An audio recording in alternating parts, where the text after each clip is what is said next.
Stare at the ceiling? Yeah, here we go. Hi, this one's gonna be a short one. I just wanted to say, I want to, talk about Curator for half a second because it's getting attention and, I'm kind of fucked up about it because my ass thought it was underperforming and then, out of nowhere it got 100 views overnight and, I know that's just the YouTube algorithm and, 100 views isn't much, but, for me it is. I don't get a lot of attention on my music. So, that many people, checking out my shit is, really awesome. Curator was written in 2018 during probably arguably the darkest part of my life. It was during the period in which me and my now husband had lost contact. We had been friends for over 12 years, but we spent a year apart because of some interpersonal differences and we just needed that space. But that year was the year in which I wrote Curator. I met someone else and was slowly falling in love with them. Spoiler alert, it did not work out and it almost canceled the album.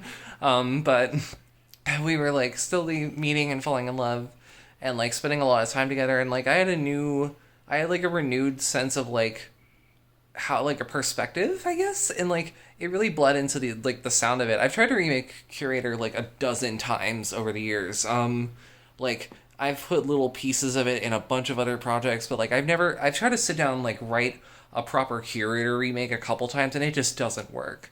And I've decided that's because, unsurprisingly, the bass album has such a unique sound and vibe, and it's hard to really remake it without losing its magic.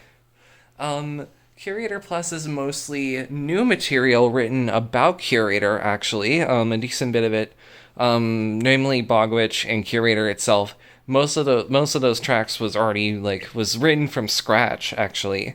The other three and some parts of those two were actually on the original album as other songs, but I had to finish it up because I wanted to just, I don't know, I felt it deserved the attention. It deserved to have its 20 tracks back. Honestly, Curator's probably the thing that has the most reach for me. A Japanese blogger put it on their chiptune blog, and I still read that every so often just to get the swell of emotion in me because it was so sweet. And yeah, I don't know. Curator's a weird album. It was made in the first year I had FL Studio, which lol FL Studio, right? But it sounds a little cheap. It was mixed weirdly, and the version that's getting attention right now is a very sloppy remaster, just volume increases across the board. And somehow it's working out. So clearly I had some sort of ear for taste even at the time, even when I was making dog shit music otherwise. If I ever did this with the other album I released in 2018, it would not be receiving this fanfare. But yeah, thank you so much for the love on Curator.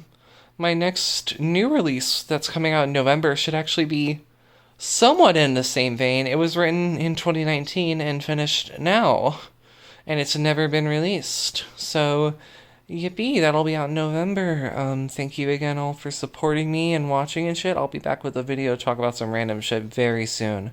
Good.